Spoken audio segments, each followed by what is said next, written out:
আর এই মুহূর্তে যে খবরের দিকে নজর রাখবো, মুখ্য সচিবের সঙ্গে আজ মিটিং হতে পারে এমনটাই জানা যাচ্ছে নবান্নে জুনিয়র ডাক্তারদের। যেমনটা তারা বলেছিলেন, কাল যখন তারা জেনারেল বডির বৈঠক করেন এবং দীর্ঘ সময় ধরে এই বৈঠক চলে, তখন তারা তার বৈঠকের পরই সিদ্ধান্তে আসেন যে আজকে তারা বসতে চাইছেন মুখ্য সচিব মনোজ পান্থের সঙ্গে এবং জুনিয়র ডাক্তারদের সঙ্গে আজ মুখ্য সচিবের যে বৈঠক হওয়ার সম্ভাবনা রয়েছে বলে জানা যাচ্ছে। নবান্নে সন্ধ্যে ৬টার সময় বৈঠকের সম্ভাবনা।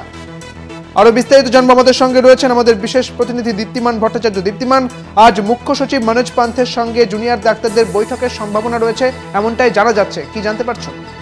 একেবারে দেখো, আজকে জুনিয়র চিকিৎসকরা যে চিঠি দিয়েছেন সেই চিঠির পরিপ্রেক্ষিতে যেটা এখন আমরা নবান্ন সূত্রে জানতে পারছি যে সন্ধ্যে ৬টায় এই বৈঠক হওয়ার সম্ভাবনা রয়েছে নবান্ন সভাঘরে। তারা যে কয়েকটি কথা বলেছেন, তারা এই বিভিন্ন টাস্ক ফোর্স এবং সেই বিষয় নিয়ে তারা মুখ্য সচিবের সঙ্গে কথা বলতে চাইছেন, সেই মোতাবেক তারা চিঠি দিয়েছেন এবং সেই চিঠির পরিপ্রেক্ষিতেই কিন্তু সন্ধ্যে ৬টায় হয় সম্ভাবনা রয়েছে তাদের বৈঠকে। আমরা এরকমই নবান্ন সূত্রে জানতে পারছি। বেশ, অনেক ধন্যবাদ দীপ্তিমান তোমাকে। আমাদের সঙ্গে ছিলেন আমাদের বিশেষ প্রতিনিধি দীপ্তিমান ভট্টাচার্য। আপনাদের আরও একবার জানিয়ে রাখি, আজ সন্ধ্যে ৬টার সময় নবান্নে হতে পারে এই বৈঠক, এমনটা সম্ভাবনা রয়েছে। জুনিয়র ডাক্তারদের সঙ্গে মুখ্য সচিব মনোজ পান্থের সঙ্গে এই বৈঠক হওয়ার সম্ভাবনা রয়েছে।